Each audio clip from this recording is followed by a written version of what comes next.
一个一个慢点。有没有人？来，你往这边点来，你往这边倒。那个别往中间，别往边上去。他不会往这边倒了。孩子们说话，孩子们。又有体育馆的屋顶坍塌，又是东北，又有学生被压埋在废墟之下。有没有人这儿？有人这里边，就在那个位置，就在那个位置。谁去接一下子？咱快去外边来人指引一下。您现在看到的画面是黑龙江省佳木斯市华南县的一家体育馆。昨天，也就是11月6号晚上7点20分左右，这家体育馆的屋顶突然坍塌。悦城一个乒乓球俱乐部，整个那个房顶都塌了，就在我家楼下，就跟地震似的，扑通一下的。这个它是一个俱乐部，看整个房顶都塌下去了。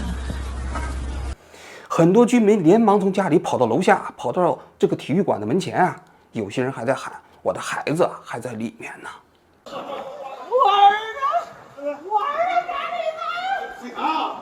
这家体育馆在当地它属于一个叫悦城广场的一部分。这个悦城广场，大家不要认为是一个古旧的建筑它非常新呢，是2017年建造的，2018年完工，2020年它通过了验收，是一个非常非常新的建筑，使用还不到2年的时间。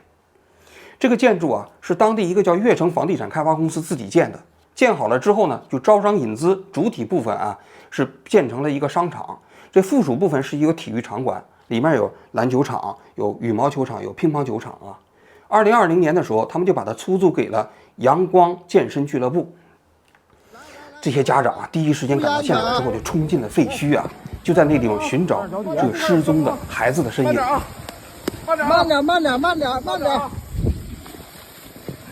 很快，专业的救援队也来了这个救援要说也不是特别复杂七手八脚找了4个小时。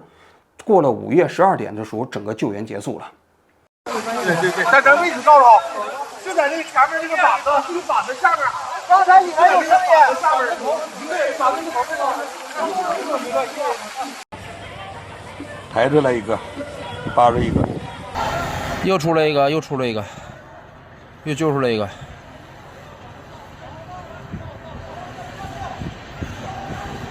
还有，底下还有。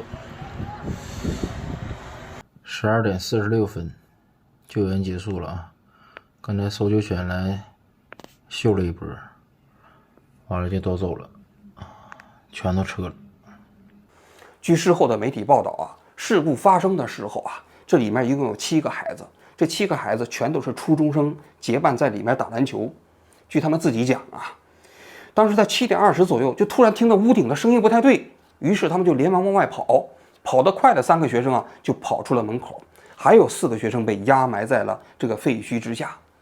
这4个孩子中间有1个受了轻伤被救了出来，剩下3个孩子就全部遇难了，真的是太惨了。不过想一想不幸中间的万幸是这个事件中间坍塌的部分是集中在体育场馆。如果那建筑主体部分坍塌的话，那里头是商场，死伤可能会更加惨重。但不管怎么说这件事情还是引起了网民的普遍愤怒。大家想一想，几个月之前，同样是在黑龙江齐齐哈尔市一个学校的体育场馆就塌了，当时那里头正在训练的那些女排的学生和他们的教练全部被压埋在废墟里，最后死了10几个学生和他们的教练但是我们就不明白了，同样是体育场馆坍塌，就相隔不到100天，这黑龙江到底是怎么了？大家还记得吗？当时齐齐哈尔那事故发生之后整个黑龙江省还搞了安全大检查，重点检查学校的这些建筑物，包括体育场馆但是检查来检查去，不到100天的时间，这个同样的一个体育场馆，在换了一个地方就又塌了。那里边好像有人砸里头了，我听到外头喊呢。那里有人。哎呀！咱这里的那盖塌了，悦城那个什么玩意儿，悦城那个旁边那球馆旁边那个，那里有人，那里抬人呢这一次华南市体育馆塌了之后网上有人说是跟这2天华南市的特大降雪有关。说大家你不要认为这个雪它比较轻实际上积雪在屋顶上非常沉。说如果积雪达到了30公分啊，每平方米啊，这个承压面积啊大概是30公斤，那么100平方米呢就有3吨。那整个这次坍塌的面积啊，据说啊有600多平方米。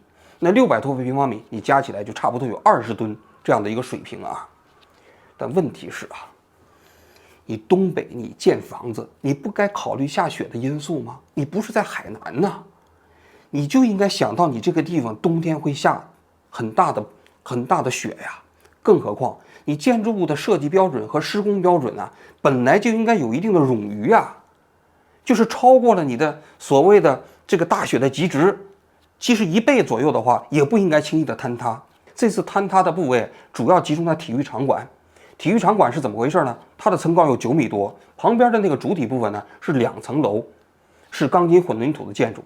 但是场馆这部分呢，中间没有梁柱，所以啊，它的棚顶啊中间过桥的部分呢，相对来说它就比较轻，比较容易出事儿。但是这对你的建筑设计和施工有要求啊。你不能在东北这个地方的施工的时候啊，设计的时候，你不考虑到下雪的因素啊。所以啊，这件事情啊，实际上是一个不折不扣的人祸。在我看来啊，首先是这个建筑单位和施工单位他们跑不掉。那紧接着其次啊，我觉得啊，除了这个建筑单位和施工单位以外，政府部门有没有责任呢？我觉得同样有。大家听我来分析啊。首先第一点，2020年5月份，这个建筑通过了政府的部门的验收，因为你施工单位有可能胡作非为啊，但是我们不是还有个政府吗？我们为什么要政府啊？政府就叫守夜人。什么叫守夜人？守夜人就是替普通的老百姓守夜的。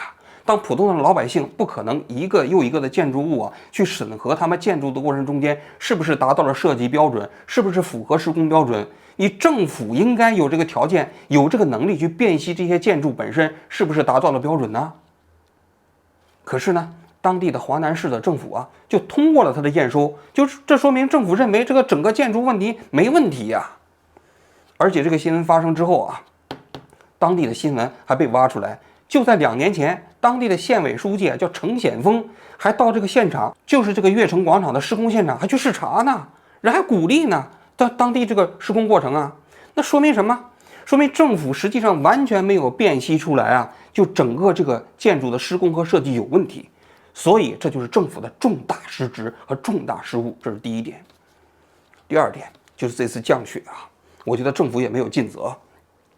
这次黑龙江啊特大降雪啊，实际上气象部门早在1个星期之前就已经做到了预警。现在的天气预报啊，对这种特大降雪、特大降雨啊，都可以做到提前1周到2周的准确的预警啊。所以在1周之前，气象部门就已经发了预警了。这次降雪啊，黑龙江非常巨大，有可能超越历史极值。于是呢，黑龙江省啊，实际上也部署了啊，各地都启动了3级预警。那我看了一下啊，这个当时啊，华南县呢，他们从11月4号的时候啊，这县里头啊就开始县委书记、县长就开始召开会议啊，部署整个这一次啊特大降雪的应急准备方案，开会嘛。共产党的方式就是开会嘛。然后5号的时候，这副县长又开了这个所谓的视频会议，要求各个乡镇继续做好这样的准备工作啊。话说这2天这出了事情以后啊，我专门去了这个华南县的政府网站啊，去搜寻他们这次准备应急预案的这么一个信息，看得我心里这不是个滋味。为什么呢？首先你打开这个网站，首页上要闻这一栏啊，竟然没有这一次事故的新闻，还是县长、县委书记在开会布置啊整个雪灾防范的工作会议。在华南县历史上，我相信啊，这么大的群死群伤的事故也是非常罕见的啊，但是竟然上不了他们县政府网站的要闻，要闻还是县长在开会。那这新闻藏到哪儿了呢？藏在他们新闻中心里头一个特别不显眼的一个小的位置啊，一个豆腐块，一共就只有2句话，而且这个报道的标题也耐人寻味啊。它既没有报道这个事故发生，只报道了救援结束，说是那个体育馆的救援结束了啊，一共有7个人啊，3个人自行脱困，1个人受了轻伤，另外3个人不幸遇难。然后呢，关于这3名这个遇难者的，就说性别啊、年龄啊、身份呢，通通都没有。在自己县政府的网站上，关于这个事故的任何原因、任何更详尽的信息，你通通看不到，一共只有2句话。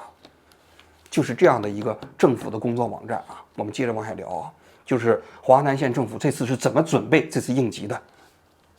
话说到了11月5号这一天，他们启动了3级响应。3级响应啊，在整个我们的灾难预警里头不算高啊，一共有4级啊，4级是最初级的，3级是比较严重的，最高一级是1级的，所以他们事先启动的是3级啊。那么11月6号这一天午夜0点开始，华南县就开始下雪了。到下午2点的时候，华南县的气象局啊就通报了一份气象信息，就我市啊6日0时，华南开始出现降雪，截止到6日的14时，华南累计降雪量已经达到了21.3毫米，已经达到了大暴雪。佳木斯达到了暴雪，也就是说，在整个佳木斯区域啊，华南县的降雪量是最大的。同时，全市呢还有7级以上的阵风，最高的地方啊，阵风达到了9级啊。它这里的下面呢就是做了统计啊，就是华南县，大家可以看一下，最高的极值是21.3。更重要的信息啊，它这后面有一个叫后期的天气预警啊，就是6号的下午到夜间，他们预计呢还会继续降雪15到25毫米。那你可以想象一下，这是什么概念啊？已经降了21.3了，还会继续降15到25毫米，也就是说，最大降雪量已经差不多达到了将近50毫米啊。那这确确实实是个暴风雪的这么一个级别啊。紧接着到16点47分，华南县呢就发出了红色预警，而这个红色预警也特别有意思啊，并不是华南县自己发出的，是他们来自于国家的应急反应中心的信息。也就是说啊，这个信息是国家层面发布的，华南执行的。当然我们并不知道啊，是不是华南的气象局通过自己的系统啊，把这个信息通报给了国家的应急反应中心，然后国家的应急反应中心发布出来啊，然后华南来执行的啊。但总而言之，我们可以看到华南县政府啊，从下午2点钟左右的时候，他已经知道了下雪达到了21.3，但是实际上他没有采取任何措施。什么叫红色预警啊？红色预警有一个标准呢，就是6个小时之内的降雪量达到15毫米。那现在我们并不知道到下午2点左右的时候啊，6小时的时候达没达到15毫米，但是显而易见，这个气象信息里头人已经告知了，未来还要再降雪15到25毫米啊。所以啊，其实华南县在这个红色预警这方面很可能就耽误了时间，这是第一点。第二点，更重要的是，大家可以看一下啊，这个红色预警下面呢有一段话，因为根据红色预警里头啊，这中间有一个措施，就是可以要停课和停业。但是啊，我们可以看到华南县当时宣布停课和停业了吗？没有啊，这事故发生的时间啊是晚上的7点20分，而你红色预警的时间呢是下午的4点47分，这中间有3个小时的时间。我们可以假设一下，假如说华南县当时到了红色预警的时候，立即就宣布停课和停业啊，那你想想，阳光俱乐部肯定人就不能接待这中学生在这里打球了。那这个房子即便是有问题，它塌了，它也不会砸着人呐，孩子不会受伤啊，不会死亡啊，所以这是核心呐。所以在我看来，华南县的政府啊，在整个这次应急过程中间，它是难辞其咎啊。大家不要认为这个华南县政府啊，其实是普遍这样的。我看了一下黑龙江这次的这个特大暴雪的应急预案中间，人家双鸭山市就在它旁边的双鸭山市，人就宣布了全市范围内啊停课停业。那停课停业，如果要是出现问题的话，那也就不至于出现这种群死群伤的这种现象嘛。所以我觉得华南县的这个整个领导班子啊，在整个这次应急预案过程中间，应该说是有重大的责任。这里头，我觉得他们的重大责任有几个方面。第一个方面，就是把开会当作部署嘛。大家可以看一下他的网站里啊，就是县长啊带领大家一起开会啊，部署啊，要重视啊，要紧抓呀，要值班呐，要执行啊。他们这县里头那个所谓的重点部署的内容啊，我也看了一下，主要是交通部门呐，或者是农业部门呐，交通部门交警上街，然后去扫雪去了，推车了，搞了几个镜头，重点是在保证交通防范。但是建筑物这块完全没有啊，在他们的理解，政府部门的所谓的重视啊，应急啊，就是所谓的开会。第二个方面，最重要的一点就是我们刚才讲了，真正到这个灾害发生的时候啊，其实他们完全没有应急。从下午2点钟开始啊，其实降雪量达到了21.3，实际上已经进入到了红色预警的范围了，没有预警。到了下午的16点47分，已经红色预警了，但是整个3级响应并没有提及，你并没有提到2级，也没有提到1级，更没有按照红色预警的要求啊进行停课和停业。那你说这些政府老爷、官老爷是什么呢？那简直就是废物嘛！他完全没有任何的所谓的真正的应急反应嘛。这是第2点。第3点，我觉得啊，就现在的这种防灾和这个措施啊，它分为2部分，一部分呢就属于灾害发生了之后啊，我们去抢救，也就是事后进行救济啊。所以你看，这发生之后，当地的去救援抢险这部分啊，当地也报道了，很快是吧？4个小时全部讲出来了。但更重要的一点，实际上是灾害的事先预防。因为毕竟灾难如果发生了，你再怎么抢救，人的生命已经失去了，无可挽回了；灾难已经发生了，财产已经损失了，你也无可挽回了。但是灾难的这样的一个预防啊，实际上对政府的要求就比较高了。你就比如说啊，像这样的一个大雪，其实对于一些发达国家早就有成熟的方案了。比如说像加拿大、像北欧这些国家，跟中国的东北类似啊，属于比较寒冷的地区，冬天降雪比较频繁啊。那么什么情况下要停课，什么情况下要停业，那都有一整套的流程。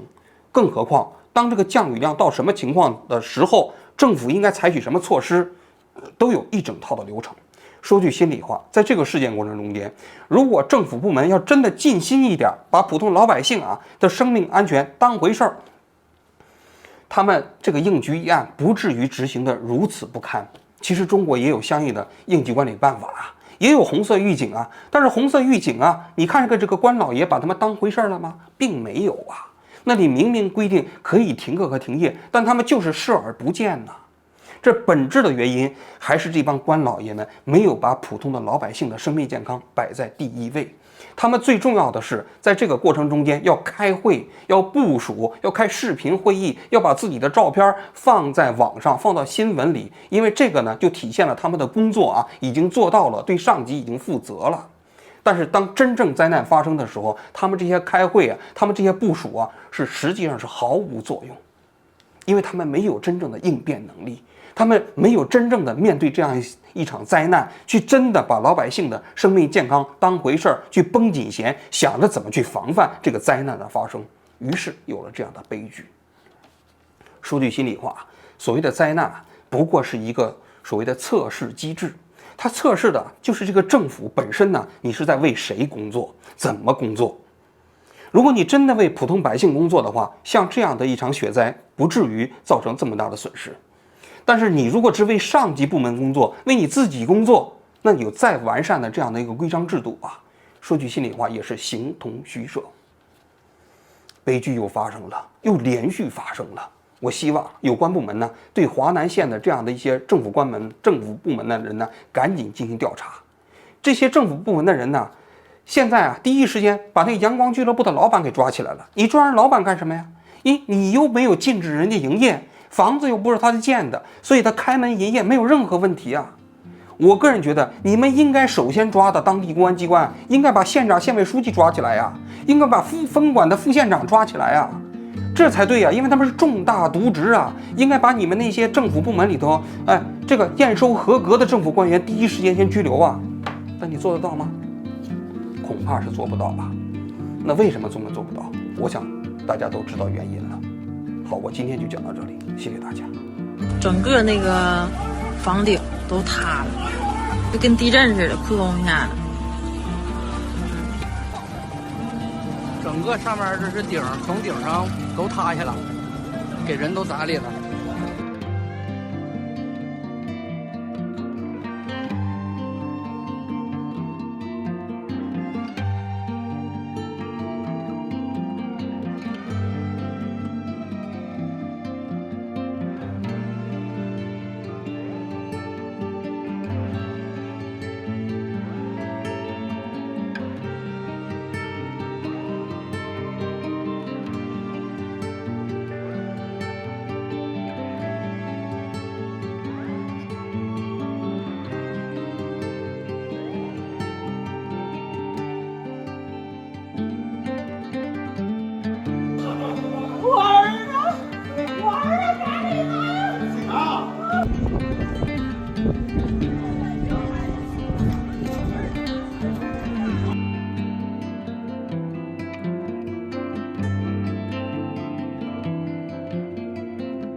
这些人里边，有教育局的，有政府的，你们从来了，谁也不做声，谁也不说话。你们在这里边干什么？让你们在这干什么？你们当密探吗？你们在摸情况吗？在给领导汇报吗？谁都干啥了？都在干什么？